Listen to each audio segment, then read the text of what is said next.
ৱেটিং লিষ্টৰ সকলোকে আমাৰ ঘৰ দিয়া সম্পূৰ্ণ হ'ল কিন্তু ৱেটিং লিষ্টত নাম নাই মানে এনেকুৱা নহয় যে দুখীয়া লোকে ঘৰ পাবলগীয়া নাই কাৰণ প্ৰথমতে যেতিয়া আমি ঘৰৰ জিঅ' টেগিং কৰিছিলো বহুতো দুখীয়া লোক এই জিঅ' টেগিঙৰ পৰা বাদ পৰি গৈছিলে যেতিয়া নৰেন্দ্ৰ মোদী ডাঙৰীয়া তৃতীয়বাৰৰ বাবে দেশৰ প্ৰধানমন্ত্ৰী হ'ল তেখেতক আমি লগ পাওঁতে কৈছিলো যে প্ৰধানমন্ত্ৰী ডাঙৰীয়া আৰু কেইলাখমান লোকক ঘৰ দিলেই আমাৰ ৱেটিং লিষ্ট শেষ হ'ব কিন্তু এতিয়াও বহুত গাঁৱৰ মানুহে প্ৰধানমন্ত্ৰী আৱাস যোজনাৰ ঘৰ পোৱা নাই প্ৰধানমন্ত্ৰী ডাঙৰীয়াই আমাক তেতিয়া কৈছিলে যে মই নতুন কৰি আৰু 5 কোটি ঘৰ দিম গতিকে অসমত তোমালোকে জিঅ' টেগিং আৰম্ভ কৰা আপোনালোকে গম পাই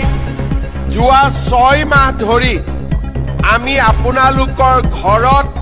বা আমাৰ দুখীয়া মানুহৰ ঘৰলৈ জীৱিকা সখী বাইদেউসকলক পঠিয়াইছিলো আন চৰকাৰী বিষয়াসকলক পঠিয়াইছিলো নিজেও জিঅ' টেগিং যাতে কৰিব পাৰে তাৰ সুবিধা দিছিলো এতিয়া আমাৰ জিঅ' টেগিঙৰ কাম সম্পূৰ্ণ হ'ল খুব সোনকালে গাঁও সভা পাতি আমি নতুন হিতাধিকাৰীৰ তালিকা নিৰ্বাচন কৰিম আৰু মই ভাবো যে নতুন জিঅ' টেগিঙৰ পৰাও আমি ঘৰ নোপোৱা সকলো মানুহকে আমি ঘৰ দিবৰ কাৰণে সফল হ'ম মই আজিও অফিচাৰসকলক ৰাতিপুৱা সুধিছিলো যে আমাৰ জিঅ' টেগিং হ'ল নে নাই কিমান জিঅ' টেগিং হ'ল এতিয়ালৈকে কল্যাণ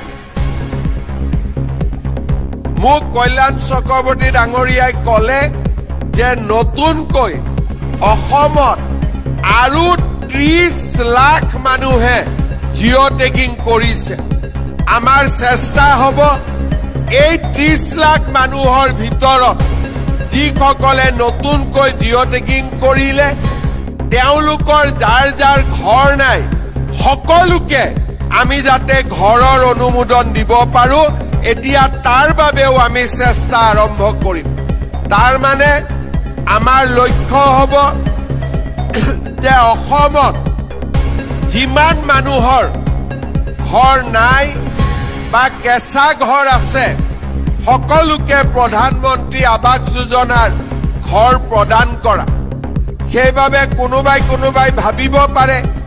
যে আজিতো 3 লাখ ঘৰ দিলে আমিও জিঅ' টেগিং কৰিছিলো আমাৰ কি হ'ব এইখিনি হ'ল পুৰণা লিষ্ট আজি আমি শেষ কৰিলো ইয়াৰ পিছত আমি নতুনকৈ যি ঘৰ দিম সেয়া হৈছে নতুনকৈ জিঅ' টেগিঙৰ পৰা আমি